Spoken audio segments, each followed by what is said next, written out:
3 ತಿಂಗಳ ಹಿಂದೆ ರಶ್ಮಿಕಾ ಮಂದಣ್ಣ ಡೀಫೇಕ್ ವಿಡಿಯೋ ಸೃಷ್ಟಿಸಿದ ಸಂಚಲನ ಗೊತ್ತೇ ಇದೆ. Social media influencer ಜಾರಾ Patil hot ವಿಡಿಯೋಗೆ ಕಿಡಿಗೇಡಿಗಳು ನಟಿ ರಶ್ಮಿಕಾ ಮಂದಣ್ಣ ಮುಖ ಅಂಟಿಸಿ ವೈರಲ್ ಮಾಡಿದರು. ಈ ಬಗ್ಗೆ ಭಾರೀ ಆಕ್ರೋಶ ವ್ಯಕ್ತವಾಗಿತ್ತು. ಅಮಿತಾಬ್ ಬಚ್ಚನ್ ಸೇರಿದಂತೆ ಹಲವರು ರಶ್ಮಿಕಾ ಬೆಂಬಲಕ್ಕೆ ನಿಂತಿದ್ದರು. ರಶ್ಮಿಕಾ ಡೀಫೇಕ್ ವಿಡಿಯೋ ವಿಚಾರವನ್ನು ಗಂಭೀರವಾಗಿ ಪರಿಗಣಿಸಿದ ದೆಹಲಿ ಪೊಲೀಸರು ದೂರು ದಾಖಲಿಸಿಕೊಂಡು ವಿಚಾರಣೆ ಆರಂಭಿಸಿದರು. ವಿಡಿಯೋ ಸೋಷಿಯಲ್ ಮೀಡಿಯಾದಲ್ಲಿ ಅಪ್ಲೋಡ್ ಮಾಡಿದ ವ್ಯಕ್ತಿಗಳ IP ಅಡ್ರೆಸ್ ಹಿಡಿದು ಜಾಲಾಡಿದರು. ಕೆಲವರನ್ನು ಬಂಧಿಸಿ ವಿಚಾರಣೆ ನಡೆಸಿದರು. ಆದರೆ ವಿಡಿಯೋ ಕ್ರಿಯೇಟ್ ಮಾಡಿದ್ದು ಯಾರು ಎನ್ನುವುದು ಮಾತ್ರ ನಿಗೂಢವಾಗಿಯೇ ಇತ್ತು. ಇದೀಗ ದೆಹಲಿ ಪೊಲೀಸರು ಆತನನ್ನು ಬಂಧಿಸಿರುವುದಾಗಿ ವರದಿಯಾಗಿದೆ.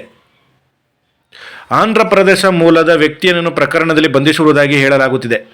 ಆತನೇ ರಶ್ಮಿಕಾ ಮಂದಣ್ಣ ಡೀಫೇಕ್ ವಿಡಿಯೋ ಸೃಷ್ಟಿಸಿದ್ದು ಅನ್ನಲಾಗಿದೆ.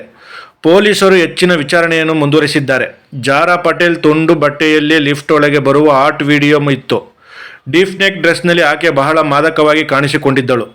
ಅದೇ ವಿಡಿಯೋಗೆ AI ತಂತ್ರಜ್ಞಾನ ಸಹಾಯದಿಂದ ರಶ್ಮಿಕಾ ಮುಖ ಅಂಟಿಸಿ ರಶ್ಮಿಕಾ ಅಷ್ಟು ಹಾಟಾಗಿ ಕಾಣಿಸಿಕೊಳ್ಳುವಂತೆ ಬಿಂಬಿಸಲಾಗಿತ್ತು. ನೋಡುತ್ತಿದ್ದಂತೆ ರಶ್ಮಿಕಾ ಡೀಫೇಕ್ ವಿಡಿಯೋ ವೈರಲ್ ಆಗಿತ್ತು. ಈ ವಿಡಿಯೋ ಬಳಿಕ ಇದೇ ರೀತಿ ನಟಿಯರಾದ ಕಾಜೋಲ್, ಆಲಿಯಾ ಭಟ್ ಹಾಗೂ ಕತ್ರಿನಾ ಕೈಫ್ ಫೇಕ್ ವಿಡಿಯೋಗಳು ವೈರಲ್ ಆಗಿದ್ದವು. ತಂತ್ರಜ್ಞಾನವನ್ನು ತಪ್ಪಾಗಿ ಬಳಸಿಕೊಳ್ಳುತ್ತಿರುವುದನ್ನು ಹಾಗೂ ಡೀಫೇಕ್ ವಿಡಿಯೋ ಬಗ್ಗೆ ಪ್ರಧಾನಿ ಮೋದಿ ಸಹಿತ ಹಲವು ಕಳವಳ ವ್ಯಕ್ತಪಡಿಸಿದರು.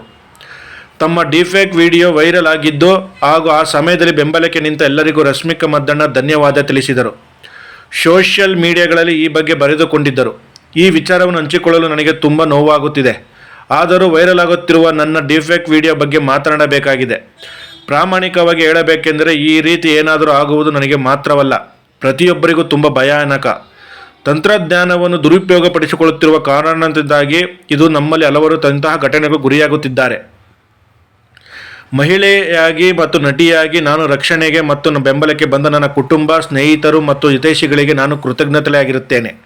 ಆದರೆ ನಾನು ಶಾಲೆಗೆ ಅಥವಾ ಕಾಲೇಜಿನಲ್ಲಿದ್ದಾಗ ಇಂತಹ ಘಟನೆ ನಡೆದಿದ್ದರೆ ನಾನು ಅದನ್ನು ಹೇಗೆ ನಿಭಾಯಿಸುತ್ತಿದ್ದೆ ಎಂಬುದು ನಿಜಕ್ಕೂ ನನಗೆ ಗೊತ್ತಿಲ್ಲ.